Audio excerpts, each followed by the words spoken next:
Thank you very much. It's a pleasure to be here.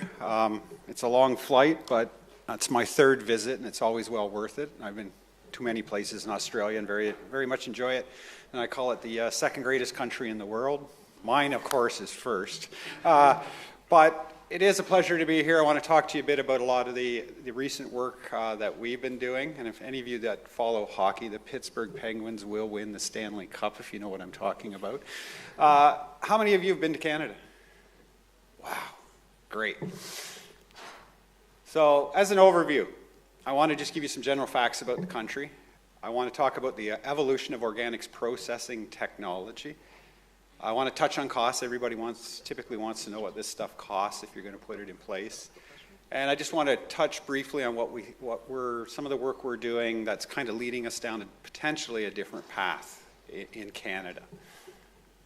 So here's our country. I come from that area of Toronto, from Hamilton up through to Toronto to where I actually live in a place called Whitby. It's a lot like New South Wales. We have a population over 5 million people. It's the most populated part of our country. And as you can see, most of our population's on the border with the United States. That's kind of how we're developed. The further north you go, the colder it gets and the less habitable it gets. But there are people up there. So, some facts. We have about 36.8 million people as of 2017. It's about 10 million square miles. It's a big country if you're ever going to come and visit. You can't drive everywhere. You have to fly like you do here. We generate about 34.1 million tons of waste in 2014, or close to a ton per person on average. I think one thing when we're comparing country to country, we have to understand each other's waste streams. Ours does not include agricultural, road construction, aggregate. It is basically what we count as municipal solid waste is what's generated by the resident, what's generated in the commercial industrial sector, and the construction and renovation and demolition sectors. So that's what we're really talking about here. We divert about 9 million tons in the country. We dispose 25.1 million tons, and our national diversion rate is a whopping 26%. We mainly landfill the remainder. We have a few incinerators or energy from waste facilities in the country. Now the distinguishing difference is in the residential sector, the single and multifamily, or the MUDs and SUDs as you've called them. Your terminology is a little different than ours, but that's okay. Diversion rates can be as high as 40 to 60% because the municipalities are responsible, much like here, for dealing with that waste. So there's a lot more diversion programs there. I think you heard Albert, if you heard Albert talk earlier from British Columbia, province that I come from, Ontario, we generate about 9 million tons of waste. Anywhere between 2.5 and 3.5 million tons of waste is shipped to the United States for disposal. The tipping fees are as low as $7 a ton. So most of our commercial and institutional waste goes across the border. So just to give you a concept of how organics programs have evolved from 1994 to 2013, if you look at here, this is Canada, you can see the percentage of households that have access to organics programs and how it's grown. From 23% to 64%, you'll see up there that some provinces like Prince Edward Island or Nova Scotia, the PE and the NS have higher numbers. They've banned organics from landfills, so, and quite honestly, Prince Edward Island, although it's a province, or what I think you refer to as a state, its population is the same as the town that I live in. So it's not very populated, but they've still got a very good program. So that gives you a concept of how access to these programs has grown over time. And just to give you a concept, we have 204 organics facilities in Canada, and the split between private, municipal, and public-private partnerships, I wanted to show that because there's a variety of different ways that these facilities are delivered. Of the 204, 166, if I remember, or 165 are what I call leaf and yard waste facilities, what you call green waste facilities. So the vast majority are them for leaf and yard. So that's the programs that started originally, and we've evolved, as we've evolved into SSOs, which I'll get into next, you'll see what's happened. Oh, just in some concept on tonnages, to the extent we can, 2.6 million is currently diverted, and we have capacity to process about 4 million tons. The next slide basically shows you the only one that matters is this one. That's how much we think is still in the waste stream. So 6.5 million tons. We currently process 2.5. So that gives you an order of magnitude of what we're dealing with. We started with open windrow. I think everybody's familiar with this technology. Lots of these facilities right across Canada, mainly dealing with green waste. Where there's been an evolution to a thing called aerated static pile, just the introduction of oxygen to speed the process up. We see these facilities out west more typically, and a lot of them have combined sewage sludge or biosolids with leaf and yard waste and set these types of facilities up. I know you do have some of these GORE composting facilities. This one is near Niagara Falls, Ontario. As we evolved into what I call source separated organics or food waste, more odor. It's a system that can help reduce odor with a cover. So we've seen a number of these facilities get developed as we've evolved. They also handle leaf and yard waste. And now we have a lot of in-vessel systems. This one's actually the city of Guelph. The city of Guelph was one of the first municipalities in Canada to put in an in-vessel composting system. The original facility rotted from the inside out just because of the corrosive nature of an organic system. This is the rebuilt facility based on the lessons learned from that. Basically some pictures. Most people understand in-vessel systems. Now to AD. This is kind of where things are starting to head for us. This is what we refer to as the Suri Biofuel Facility. It's a dry anaerobic digestion facility, 20 to 40% solids. It's basically the stuff collected right off the street going into the vessel. It's constructed and is being commissioned right now. It is the largest anaerobic digestion facility in North America at 115,000 tons. I was involved in that one in a previous life and helped them with the business case in terms of getting government funding for that facility. There's some more. These are just renderings that the company sent us, just to give you a concept. It's the newest facility that we have in Canada.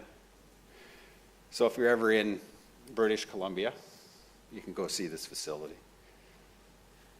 Just some pictures when I was there. I think it was last May. It has the tallest stack for a composting facility in North America for odor.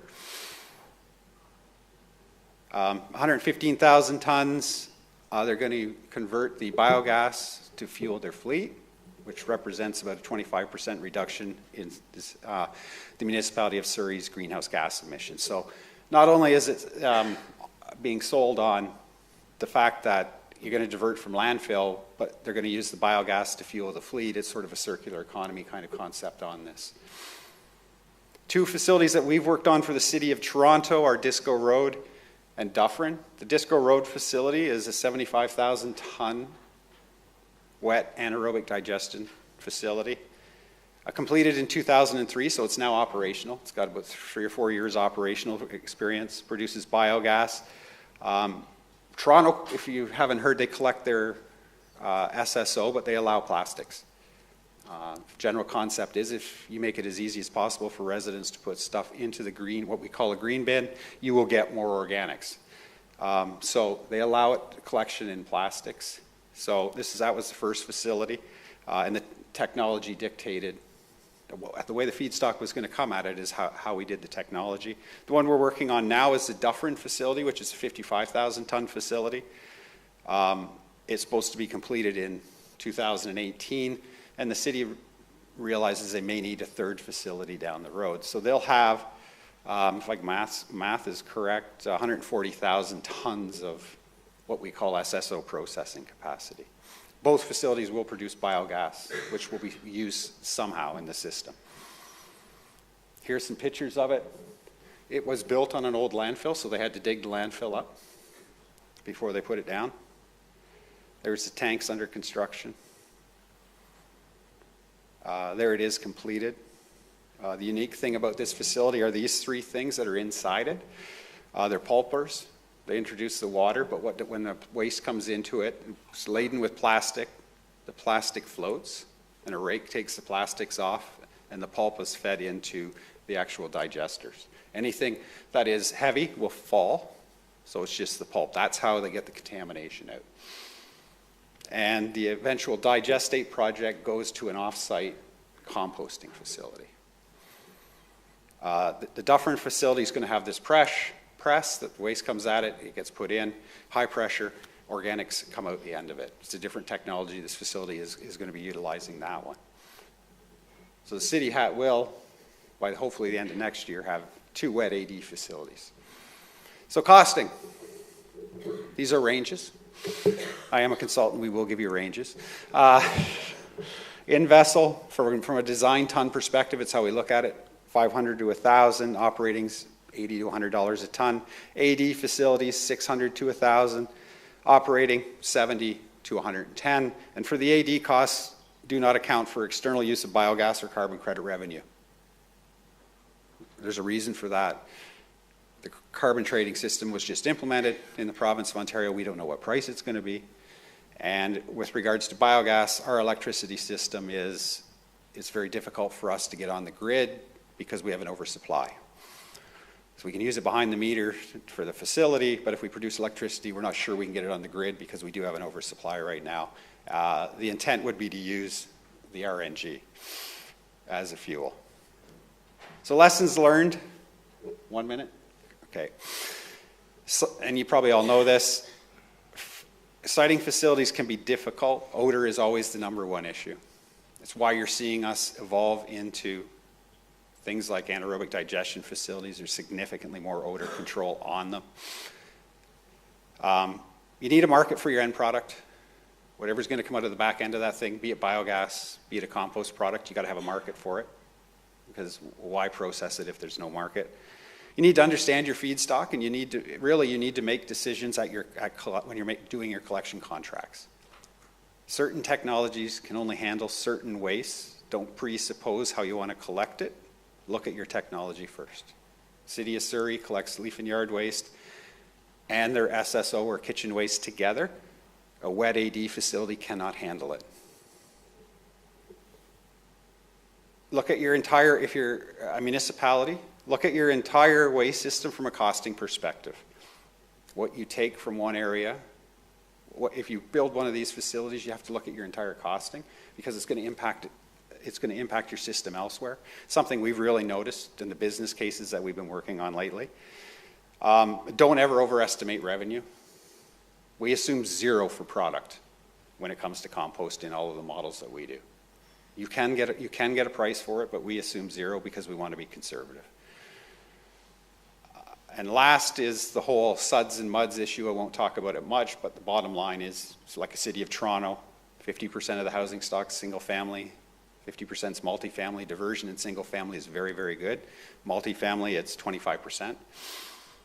And so what we're seeing is an evolution to potentially mixed waste processing for harder to divert waste streams like multifamily. So we are actually looking at with two different municipalities, the implementation of mixed waste processing with the concept that their multifamily units are going to increase over time. And how do you handle this more difficult to divert waste stream? So those are the conclusions. Our drivers really are circular economy, carbon, higher diversion rates, and driving continued growth in organics. And AD is becoming the dominant technology in Canada as a move forward. And that's it.